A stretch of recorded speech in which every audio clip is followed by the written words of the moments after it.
যখন শুনলাম আল্লামা সাঈদী দুনিয়া থেকে বিদায় নিয়ে চলে গিয়েছেন, তখন আমার হৃদয়ের মধ্যে একটা কম্পন শুরু হয়ে গেল।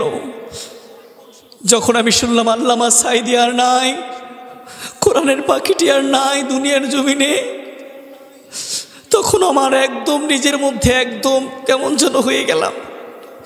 সারা রাত আমি ঘুমানোর চেষ্টা করেছিলাম, সারা রাতের মধ্যে একচুল পরিমাণ ঘুম আমার চোখে আসে নাই।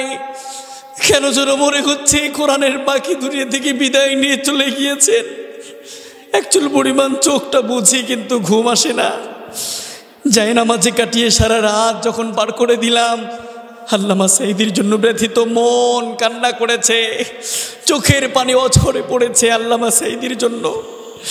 সকালে যখন রওনা দিলাম আল্লামা সাঈদীর জানাজায় যাব, অনেক ইচ্ছা ছিল আল্লামা সাঈদীকে চোখ ভরে দেখবো, দু চোখ ভরে দেখবো। এই স্বপ্নটা যখন হলো না, সকালে রওনা দিলাম আমি। যাওয়ার পর যখন গেলাম আল্লামা সাঈদীকে দেখতে যাব, আর মাত্র 10 কিলো গেলে হয়তো বা আল্লামা সাঈদীর জানাজাতে উপস্থিত হতে পারতাম। কিন্তু কি নিষ্ঠুর পরিণাম! আল্লামা সাঈদীর জানাজার যাওয়ার আগ মুহূর্তেই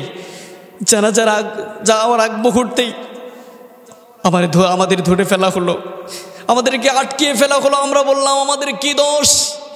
একজনের জানাজা পড়াতে যাচ্ছিলাম, কি দোষ ছিল আমাদের? কি দোষ ছিল আমাদের? কি দোষ আমাদের? আমাদেরকে একজনের জানাজাটা পড়তে দেবেন না? এটা কি দেশের নীতি আপনারা বলেন? আমাদেরকে অকথ্য ভাষায় গালাগালাজ করলো, আমাদেরকে যেতে দিল না। আল্লামা সাঈদীর জানাজাতে আমাকে যেতে দিল না। আমাদের পুলিশরা আমাদের দেশের নিরাপত্তা করবি, পুলিশরা আমাদের দেশের শৃঙ্খলা বজায় রাখবে, কিন্তু ওই পুলিশরাই যখন উশৃঙ্খল হয় তখন আর কিচ্ছু করা যায় না রে বাবা। যখন এমন করে আল্লামা সাঈদীর জানাজা যখন সময় হয়ে যাচ্ছে, আমার মনে হচ্ছে বুকটা ফেটে যাচ্ছে। কলিজার টুকরারে একটু দেখতেও পারবো না, একটু দেখতেও পারবো না কলিজার টুকরারে।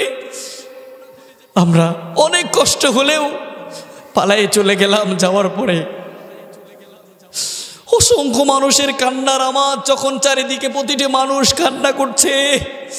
আল্লামা সাঈদীর জানাজায় যে যত মানুষ গিয়েছিল, আহাজারি, চারিদিকে কান্নার রোল যখন পড়ে গিয়েছে, মুহূর্তের মধ্যে সেই মানুষের মাঝে গিয়ে আমি নিজেকে ঠিক রাখতে পারি নাই, দৌড়ে চলে গেছে আল্লামা সাঈদীর কবরের পাশে, যে তার মাটিটুকু হাতের সাথে নিয়ে চিৎকার করে আল্লাহর কাছে বলেছিলাম, আর বলেছিলাম, আল্লাহ, প্রিয় কলিজার টুকরা আল্লামা সাঈদী রে ওরা বাঁচতে দিল না। আল্লাহ, আল্লাহ, প্রিয় মানুষটার জন্য কিচ্ছু করতে পারলাম না। কলিজার টুকরা আল্লামার জন্য কিচ্ছুই করতে পারলাম না রে আল্লাহ। আল্লাহ, তোমার কাছে বিচার দিলাম, কবরের মাটি হাতে নিয়ে বলছে, আল্লাহ, যতদিন এই জালিম সরকারের পতন তুমি না দাও, ততদিন আমার মৃত্যু দিও না রে আল্লাহ। এই জালিম সরকারের পতন দিবা আল্লাহ। আমি বারে বারে চিৎকার করে কান্না করছিলাম কবরের পাশে, কবরের মাটিতে হাত দিয়ে চিৎকার করে করে আল্লাহর কাছে বলছিলাম, আল্লাহ, আর এই কোরআনের পাখি আর কোরআনের তাফসীর করবে না, কোনোদিন তার কণ্ঠে শুনতে পারবো না, কোনোদিন কোরআনের এত সুমধুর কণ্ঠ কখনো শুনতে পারবো না, কখনোই শুনতে পারবো না। যখন আমরা বের হয়ে চলে আসছিলাম, একটা হিন্দুরে জিজ্ঞেস করলাম। হিন্দু বলেছিল, ব্যক্তিটি এমন ভালো মানুষ ছিল, যখন আমরা তার কাছে ছিলাম তখন মায়ের কোলে ছিলাম, আমাদের এত ভালোবাসতেন। সেই মানুষটারে বিনা দোষে সেই মানুষটারে কি করা হলো? সেই মানুষটাকে হত্যা করা হলো, শাহাদত বরণ করে দেওয়া হলো।